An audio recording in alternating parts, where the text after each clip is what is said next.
The morning Dr. Sarah Chen received the message that would change everything started like any other Tuesday at the SETI Institute in Mountain View, California. She was nursing her third cup of coffee, staring at the endless stream of cosmic static that filled her monitors, when the signal hit Earth's radio telescopes like a thunderbolt. It wasn't the usual random noise from distant pulsars or the occasional false alarm from a microwave oven. This was different. This was structured, mathematical, and undeniably artificial. More importantly, it was calling for help. Sarah's hands trembled as she isolated the signal and ran it through the translation protocols they'd been developing for decades. The message was surprisingly simple, transmitted in basic mathematical concepts that any spacefaring civilization would understand. But what made her heart race wasn't the fact that humanity had finally received proof of extraterrestrial life, it was what the message actually said. To the warrior race of the third planet, we, the Zephyrians of the Kepler 442 system, humbly request your assistance. The Void Devourers have breached our outer defenses. Our peaceful ways have left us defenseless against their hunger. We have heard tales of your species' legendary military prowess across the galaxy. Please, we beg you, send your war fleets to save us. We offer our most advanced technologies in exchange for your protection. Time is running out. The Devourers consume all in their path, and we are next. Sarah read the message 3 times before the full implications hit her. Someone out there thought humanity was a warrior race. Someone had been spreading stories about Earth's legendary military prowess across the galaxy. And now, an entire alien civilization was counting on humans to save them from something called the Void Devourers. She immediately called her supervisor, Dr. Marcus Webb, who arrived within minutes, his usually neat hair disheveled from sleep. Word spread quickly through the institute, and within hours, the message had reached the highest levels of government. "This is either the greatest hoax in human history," said President Jennifer Morrison during an emergency cabinet meeting, "or we've just been recruited for an interstellar war." Defense Secretary Robert Hayes leaned forward, his weathered face grim. "Ma'am, if this is real, we need to consider the implications. They're asking for military assistance, which means they expect us to fight against something that has them scared enough to call strangers for help." The room fell silent as everyone processed the weight of those words. Finally, NASA Administrator Dr. Lisa Park spoke up. "We need to respond. Even if we can't help them militarily, we should at least acknowledge their message. This is first contact, people. This is what we've been preparing for." But preparing for first contact and preparing for interstellar warfare were 2 very different things. Over the next 72 hours, the world's governments worked frantically to craft a response. The United Nations Security Council held emergency sessions. Military leaders across the globe were briefed on the situation. Scientists worked around the clock to understand the alien technology hints embedded in the message. The response they finally transmitted was carefully diplomatic: "Greetings, Zephyrians. We have received your message and are honored by your trust. While we are not the warrior race you believe us to be, we are willing to discuss how we might assist. Please provide more information about your situation and the nature of the threat you face." They sent the message and waited. And waited. And waited. For 3 weeks, there was nothing but silence from the stars. Sarah began to wonder if the whole thing had been an elaborate hoax after all. Maybe some graduate student had figured out a way to fool the radio telescopes. Maybe it was a test by a rival nation's intelligence agency. Then, on a Thursday morning that would be remembered as the day everything changed, the skies above Earth filled with ships. They appeared simultaneously over every major city on the planet, massive vessels that blotted out the sun, their hulls gleaming with an otherworldly metal that seemed to shift and flow like liquid mercury. Each ship was easily the size of a small city, bristling with weapons that hummed with barely contained energy. The Zephyrians had arrived. Sarah watched from the SETI Institute's parking lot as one of the massive ships settled into a hover position over San Francisco Bay. Around the world, similar scenes were playing out. The ships didn't land, they simply hung there, silent and imposing, waiting. The first communication came through every electronic device on Earth simultaneously. Television screens, radio broadcasts, smartphones, even digital billboards all carried the same message in perfect, unaccented English. Great warriors of Earth, we have come as you requested. Our fleet stands ready to transport your armies to our homeworld. The Void Devourers have accelerated their advance. We have perhaps days before they reach our core systems. We await your war leader's commands. President Morrison was in the White House Situation Room when the message came through. She looked around at the assembled military leaders, intelligence chiefs, and scientists, and saw her own thoughts reflected in their faces. They were all in way over their heads. Options, she asked quietly. General Patricia Kane, chairman of the Joint Chiefs, spoke first. Ma'am, we have approximately 12 million active military personnel worldwide. If we could somehow coordinate with other nations, we might be able to field a force of 20 million troops. But that's assuming we could actually get them to wherever these aliens want us to go, and that our weapons would be effective against these Void Devourers. And if we refuse? Morrison asked. Dr. Park answered that one. Based on the ship's positioning and the technology demonstrated, they could probably conquer Earth in hours if they wanted to. But they're not here to conquer, they're here because they think we're their salvation. So we're trapped, Morrison said. We can't fight them, and we can't let them down without potentially triggering a hostile response. Defense Secretary Hayes cleared his throat. Ma'am, there might be another option. What if we're honest with them? What if we tell them they've made a mistake? You want to tell the aliens with the city-sized warships that we're not actually the warrior race they think we are? Morrison asked. That sounds like a good way to get ourselves enslaved or exterminated. With respect, ma'am, Hayes continued, we're already in that position. At least if we're honest, we might be able to negotiate. Find out what they really need, see if there's another way to help. The debate continued for hours, but in the end, they decided on a middle path. They would meet with the Zephyrians, learn more about the situation, and try to find a solution that didn't involve sending humanity's military forces to fight unknown aliens in deep space. The meeting was arranged for the next day at the United Nations building in New York. Representatives from every major nation would attend, along with military advisors and the world's leading experts on xenobiology and interstellar warfare, a field that had been purely theoretical until now. Sarah found herself among the scientific advisors, her expertise in alien communications suddenly making her one of the most valuable people on Earth. She stood on the observation deck of the UN building, watching as a smaller ship detached from the massive vessel hovering over Manhattan. The ship was still enormous by human standards, roughly the size of a football stadium, but it moved with an elegant grace that defied its bulk. The ship touched down in Central Park, and Sarah watched through binoculars as a ramp extended from its hull. The beings that emerged looked surprisingly human at first glance, but the differences became apparent as they drew closer. They were tall, nearly 7 feet on average, with elongated limbs and features that seemed somehow more refined than human proportions. Their skin had a subtle iridescent quality, and their eyes were larger than human eyes, with pupils that shifted color in the light. But what struck Sarah most was their bearing. These were not the confident warriors she might have expected. Instead, they moved with the careful precision of people who had lived in fear for too long. Their leader, who introduced himself as Commander Zulka, spoke in the same perfect English that had come through the global broadcast. Honored warriors of Earth, he began, his voice carrying the weight of desperate hope, we cannot express our gratitude that you have agreed to meet with us. Our scouts have brought tales of your legendary prowess in battle, your species' natural aggression, and your mastery of warfare. We have studied your histories, your great conflicts, your tactical innovations, your willingness to fight against impossible odds. You are our last hope.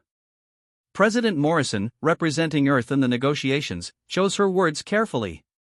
Commander Zulka, we appreciate your trust in us. But I think there may be some misunderstandings about our capabilities. Perhaps you could tell us more about this threat you face? Zulka activated a holographic display that materialized in the center of the conference room. The image showed a star map of their local galactic region, with different colored indicators marking various civilizations. A spreading darkness was consuming system after system, moving inexorably toward the cluster of blue lights that Sarah assumed represented Zephyrian territory. The Void Devourers, Zalka explained, his voice dropping to a whisper. They appeared in our galaxy 3 cycles ago, emerging from the dark spaces between stars. They consume everything: planets, stars, entire systems. They convert matter to energy to fuel their expansion. They have no interest in communication, no desire for negotiation. They simply consume. The hologram zoomed in on one of the systems being consumed. Sarah watched in horror as the visualization showed planets being stripped down to their cores, their mass somehow converted into energy that fed the growth of massive, organic-looking structures that pulsed with malevolent life. We have tried to fight them, Zalka continued. The collective of 37 worlds marshaled every ship, every weapon, every warrior. They were consumed in a matter of days. The hegemony of Rigel attempted to negotiate, offering tribute and knowledge. The Devourers consumed them without acknowledgement. Nothing stops them. Nothing slows them. Then what makes you think we can help? Morrison asked. Zalka's eyes lit up with something that might have been reverence. Because you are the humans. The warrior race that conquered their own world through millennia of conflict. The species that turned war into an art form. Our scouts have observed your history, your world wars, your tactical innovations, your ability to fight and adapt and survive no matter the odds. If any species in the galaxy can find a way to defeat the Devourers, it is yours. Sarah felt a chill run down her spine. The Zephyrians had been watching Earth, studying human history, and they had come to the conclusion that humanity's greatest strength was its capacity for violence. In a way, they weren't wrong. Humans had been fighting each other for millennia, developing increasingly sophisticated ways to kill and destroy. But the idea that this made them galactic saviors was both flattering and terrifying. Commander, Morrison said carefully, while we appreciate your confidence in us, I think you may have overestimated our capabilities. Yes, we've had conflicts, but we've never faced anything like what you're describing. We've never fought in space, never dealt with enemies that can consume entire star systems. For the first time since the meeting began, Zalka looked uncertain. But surely you have weapons that could damage them? Strategies that could outmaneuver them? Your nuclear weapons alone represent a level of destructive capability that most species never achieve. Our nuclear weapons are designed to destroy cities, not star-consuming entities, Morrison replied. And our strategies are based on fighting other humans, not alien devourers. The hope in Zalka's eyes began to fade, replaced by something that looked like panic. Then you won't help us? You'll leave us to be consumed? The room fell silent. Sarah could see the weight of the decision pressing down on President Morrison's shoulders. Say no, and they would be abandoning an entire civilization to extinction. Say yes, and they would be committing humanity to a war they had no hope of winning. Finally, Morrison spoke. Commander, we want to help. But we need to understand more about what we're facing. Can you show us the Devourers themselves? Give us tactical information about their capabilities, their weaknesses? Zalka nodded eagerly and manipulated the holographic display. The image shifted to show what looked like a massive, organic structure drifting through space. It was easily the size of a small moon, its surface covered in writhing tentacles and pulsing organs that seemed to pulse with their own internal light. As they watched, the creature extended appendages toward a nearby asteroid, which simply disappeared, its mass somehow absorbed into the Devourer's bulk. They vary in size, Zalka explained. The smallest are perhaps the size of your largest cities. The largest. He paused, manipulating the display to show a creature that dwarfed entire planets. The largest are beyond our ability to measure. They seem to grow without limit, consuming matter to fuel their expansion. How do they move? Asked General Kane. They manipulate spacetime itself, Zalka replied. They can appear anywhere without warning, bypassing any defensive perimeter. They seem to exist partially outside normal space, making them difficult to target with conventional weapons. Sarah leaned forward. Are they intelligent? Do they communicate? We're not sure, Zalka admitted. They respond to threats, they coordinate their attacks, but we've never detected anything that resembles communication. They might be a hive mind, or they might be something else entirely. The more they learned about the Void Devourers, the more hopeless their situation seemed. How do you fight something that can consume planets? How do you destroy something that exists partially outside normal space? As the meeting continued, Sarah found herself thinking about the fundamental problem they faced. The Zephyrians had called for help based on a misunderstanding of human nature. They saw humanity's history of warfare and assumed it made them uniquely qualified to fight cosmic horrors. But what if they were right, just not in the way they expected? During a break in the negotiations, Sarah approached President Morrison. "Ma'am, I have an idea. It's crazy, but it might work." Morrison looked at her with tired eyes. "At this point, crazy might be our only option." "What are you thinking?" "The Zephyrians are right about one thing," Sarah said. "Humans are uniquely qualified for warfare. But not because we're particularly strong or aggressive, it's because we're creative. We adapt. We find solutions that other species would never consider." "Go on," Morrison said. "What if we approach this like a human military problem? Not trying to outmuscle the Devourers, but trying to outthink them. Find their weakness, exploit it, turn their own strength against them." Morrison considered this for a moment. "What would that look like?" "I don't know yet," Sarah admitted. "But I think we need to accept their request, not because we can guarantee success, but because we're the only ones willing to try something different. Every other species they've encountered has tried to fight the Devourers with conventional warfare. Maybe what's needed is unconventional warfare." When the meeting resumed, President Morrison made an announcement that would change the course of human history. "Commander Zalka, we've decided to accept your request for assistance. But we're not going to approach this as a conventional military operation. We're going to try something different." Zalka's relief was palpable. "Anything you require, we will provide. Ships, weapons, intelligence." "What we need," Morrison interrupted, "is information. Everything you know about the Devourers. Every encounter, every observation, every theory your scientists have developed. We're going to study this enemy like no one has studied them before." Over the next week, the largest scientific and military collaboration in human history began taking shape. The Zephyrians provided their data, petabytes of information about the Void Devourers, their behavior patterns, their consumption methods, their apparent weaknesses. Human scientists from every field worked around the clock to analyze the data, looking for patterns, inconsistencies, anything that might provide a clue to defeating them. Meanwhile, military leaders from every nation began developing contingency plans.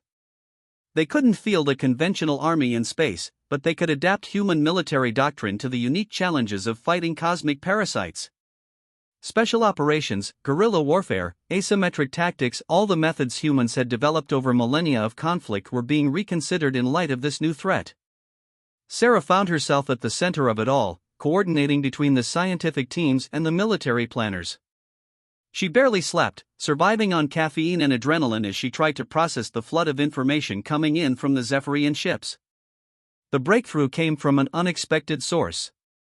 Dr. James Rodriguez, a marine biologist who had been studying the organic components of the Void Devourers, made a connection that had eluded the Zephyrian scientists for years. "They're not just consuming matter," he announced during one of the daily briefings. "They're consuming specific types of matter. Look at this pattern." He displayed a holographic analysis of devourer feeding behavior. "They prefer complex organic molecules, certain rare elements, specific isotopes. They're not just eating everything, they're selective." Sarah felt her heart racing. "What does that mean?" "It means they might have dietary requirements," Rodriguez continued. "Metabolic needs that could be exploited. If we could poison their food supply, or feed them something that would disrupt their digestion." General Kane leaned forward. "Are you saying we could kill them by giving them indigestion?" "I'm saying we could kill them by understanding their biology," Rodriguez replied. "Every living thing has vulnerabilities. The Zephyrians have been treating these creatures like forces of nature, but they're not. They're organisms. And organisms can be killed." The next phase of the project focused on developing what the team dubbed biological warfare for cosmic parasites. It was a strange fusion of military strategy and xenobiology, drawing on everything from ancient siege warfare to cutting-edge synthetic biology. The plan that emerged was audacious in its simplicity. Instead of trying to fight the Void Devourers directly, they would poison them. Using the Zephyrians' advanced nanotechnology, they would create self-replicating particles that would be absorbed by the Devourers during their feeding process. These particles would interfere with the creature's ability to convert matter to energy, essentially giving them a metabolic disorder that would cause them to starve.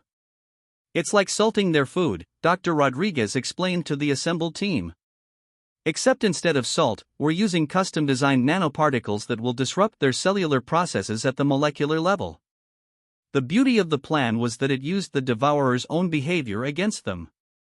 Their indiscriminate consumption, which made them so dangerous, would also be their downfall. The nanoparticles would spread through their systems, replicating and multiplying until the creatures could no longer function. But there was a catch. The nanoparticles needed to be deployed in a way that would ensure the Devourers would consume them. That meant getting close enough to seed their feeding areas with the poison material, a task that would require someone to approach the creatures directly. "We'll need a delivery system," said Commander Sarah Mitchell, the Air Force pilot who had been selected to lead the human military contingent. "Something that can get close enough to deploy the nanoparticles without being consumed." "The Zephyrians have stealth technology," Zolka offered. "Ships that can approach undetected." "But they'll need human pilots," Mitchell replied. "Your people are too afraid of the Devourers to get close enough." "No offense." "None taken," Zolka said quietly. "You are correct. We have become paralyzed by fear. It is why we need your help." The mission parameters were set. A joint human Zephyrian task force would approach the leading edge of the Devourer swarm, deploy the nanoparticle weapon, and retreat before the creatures could respond. It was a suicide mission with a slim chance of success, but it was the only plan they had. Sarah found herself volunteering for the mission despite having no military training. Her expertise in alien communications might be needed if they encountered unexpected situations. President Morrison initially refused, but Sarah argued that first contact protocols would be meaningless if the Devourers consumed both Earth and the Zephyrian worlds. The task force that assembled was the most diverse group in human history. Pilots from every nation, scientists from every field, and military specialists trained in everything from explosive ordnance disposal to psychological warfare. They would be aboard Zephyrian ships, using alien technology to fight an enemy that none of them truly understood. The journey to the front lines took 3 days at faster-than-light speeds. Sarah spent the time studying the Zephyrian language and trying to understand their culture. What she discovered was both fascinating and heartbreaking. The Zephyrians had been a peaceful species for millennia, their society built around artistic expression and philosophical contemplation. They had achieved technological marvels through cooperation and patience, never needing to develop the kind of aggressive innovation that had driven human advancement. "We envy your species," Zolka told her during one of their conversations. "Your ability to adapt, to innovate under pressure, to find solutions that others would never consider. We have achieved much through peace, but we have never learned to fight." "Maybe that's not such a bad thing," Sarah replied. "War isn't something to be envied." "Perhaps not," Zolka said. "But the ability to fight when fighting is necessary, that is something to be treasured." On the third day, they reached the edge of Devourer territory. Sarah's first sight of the creatures through the ship's viewports was both awe-inspiring and terrifying. They moved through space like living islands, their organic surfaces pulsing with bioluminescent patterns that seemed to shift and change as she watched. There were dozens of them, ranging in size from small buildings to entire cities, all drifting in the same direction like a school of cosmic fish. "There," Commander Mitchell said, pointing to a cluster of medium-sized devourers that were in the process of consuming a small asteroid. "That's our target. We deploy the nanoparticles there, and let them spread through their feeding network." The stealth ships moved in carefully, their alien technology masking their presence from the devourers' senses. Sarah watched through the tactical display as they approached the target zone, her heart pounding with anticipation and terror. Everything went wrong at once. The Devourers detected them somehow, perhaps through senses that the Zephyrians hadn't accounted for, or perhaps through pure luck. The creatures turned toward the approaching ships like flowers following the sun, their massive forms beginning to accelerate in their direction. "Abort!" Commander Mitchell shouted into the comm system. "All ships, abort and retreat." But it was too late. The nearest devourer, a creature the size of a small moon, had extended tendrils that seemed to reach across impossible distances. One of the stealth ships was caught, its hull beginning to dissolve as the creature's digestive processes went to work. Sarah watched in horror as the ship and its crew were consumed in seconds, their matter converted to energy that fed the devourer's growth. The creature seemed to pulse with satisfaction, its bioluminescent patterns shifting to what looked almost like pleasure. "We have to deploy now," Dr. Rodriguez said over the comm, "before they consume us all." The remaining ships launched their nanoparticle payloads, seeding the space around the devourers with the poison that might save both civilizations. But even as they did, Sarah knew it was too late. The creatures were moving too fast, their tendrils reaching out like the arms of angry gods. The ship Sarah was on shuddered as something massive struck its hull. Through the viewports, she could see organic matter beginning to spread across the outer surface, eating through the alien metal like acid through paper. "Hull breach in sections 7 through 12, the ship's AI announced in its calm, artificial voice. "Structural integrity compromised. Estimated time to total hull failure, 3 minutes.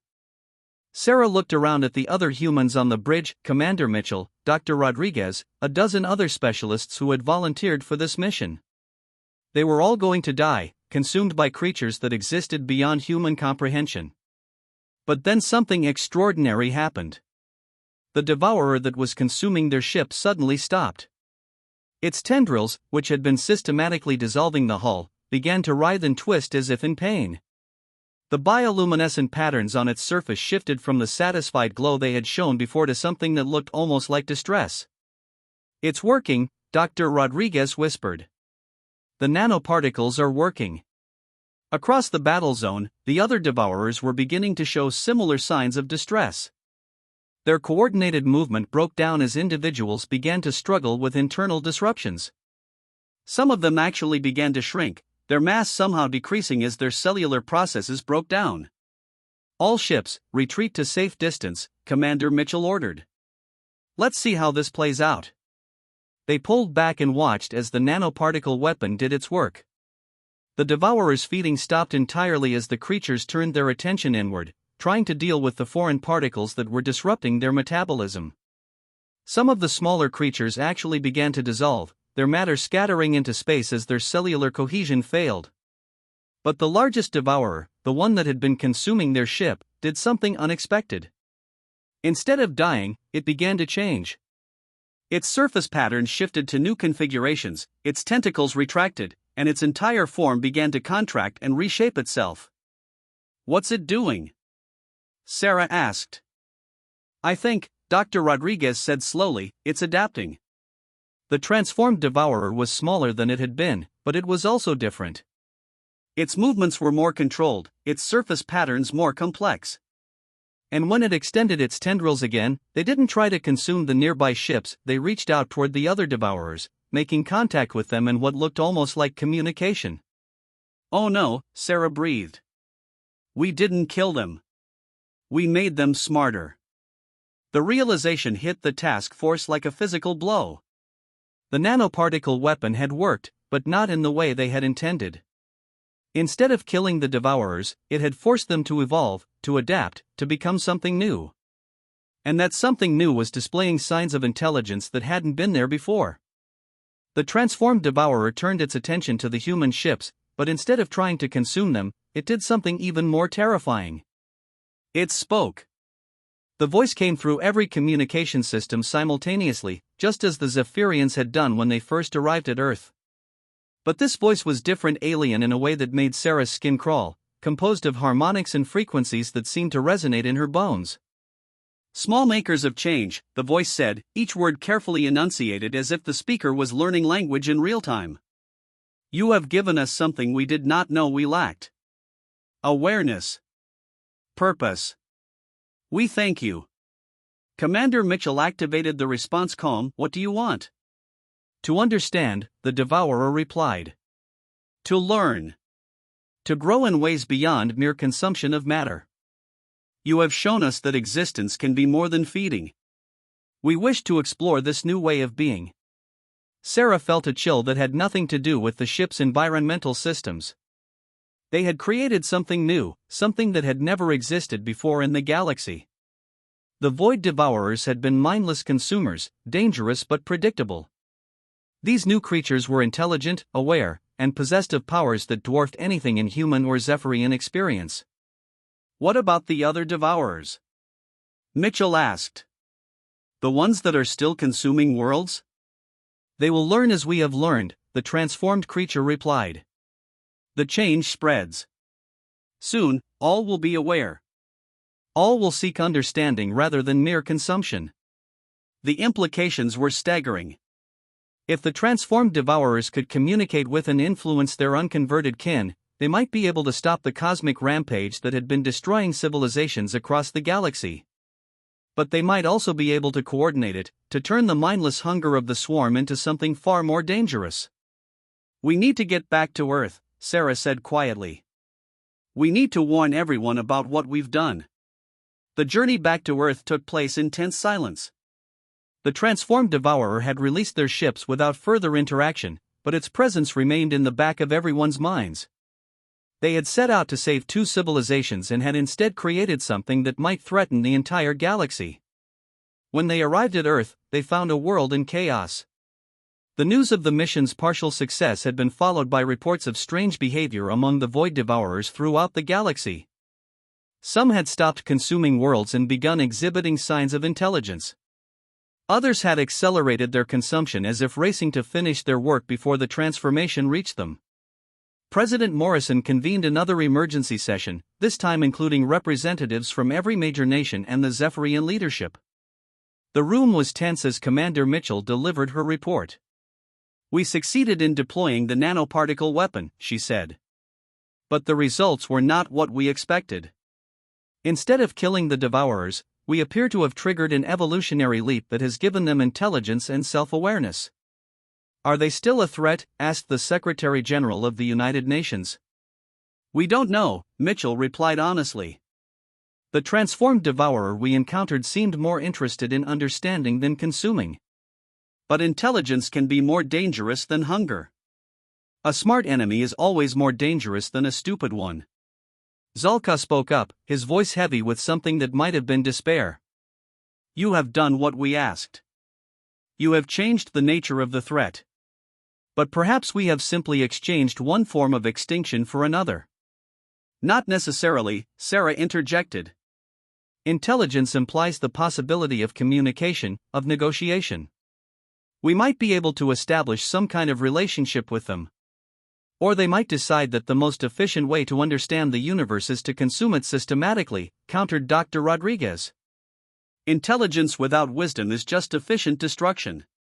The debate continued for hours, but in the end, they were forced to admit that they had no choice but to wait and see how the transformation progressed. The nanoparticle weapon had been deployed, its effects were spreading through the Devourer population, and there was no way to reverse what had been done. Over the following weeks, reports came in from across the galaxy. The transformation was indeed spreading, but not uniformly. Some Devourers embraced their new intelligence and began attempting to communicate with the civilizations they had been consuming. Others seemed to resist the change, becoming more aggressive and destructive than ever before.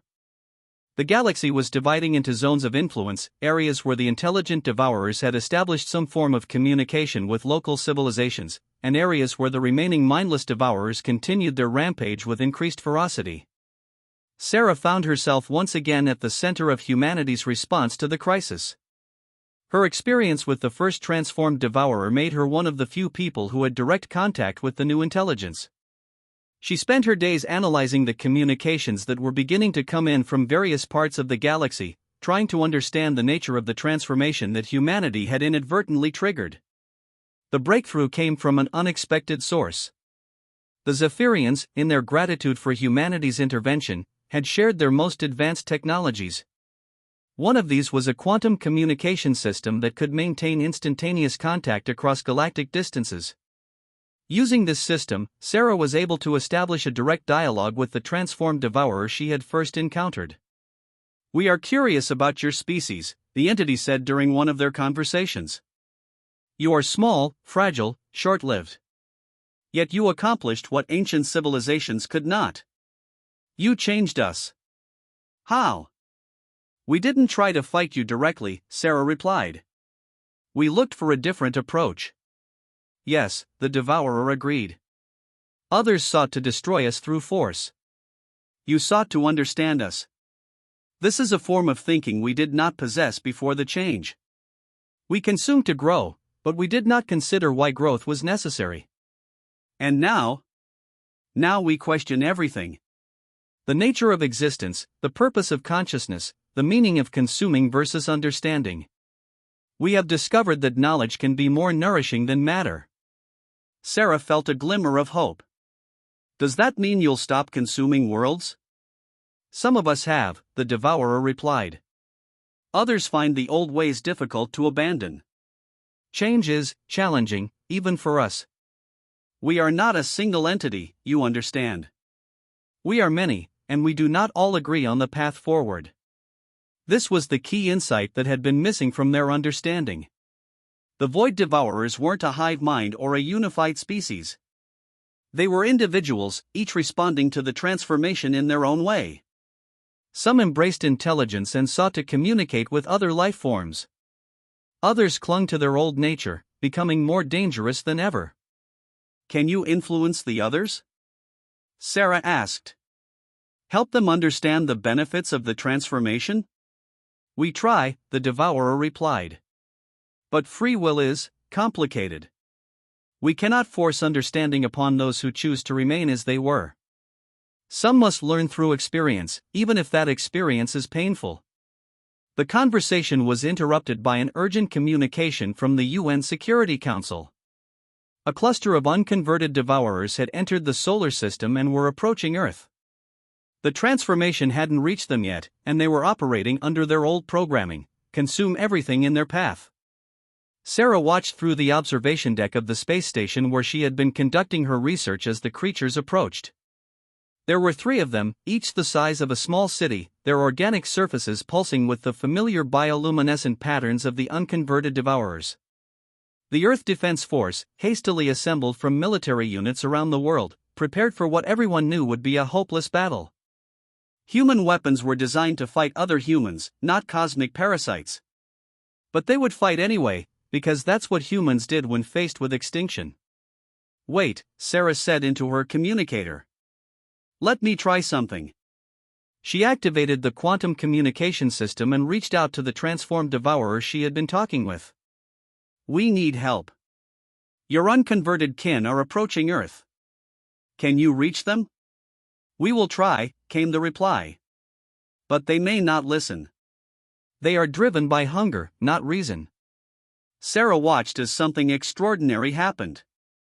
The space around Earth began to shimmer, and suddenly the transformed devourer materialized, not through conventional faster-than-light travel, but through some form of space-time manipulation that the intelligent devourers had apparently mastered. The new arrival was massive, easily dwarfing the 3 unconverted devourers approaching.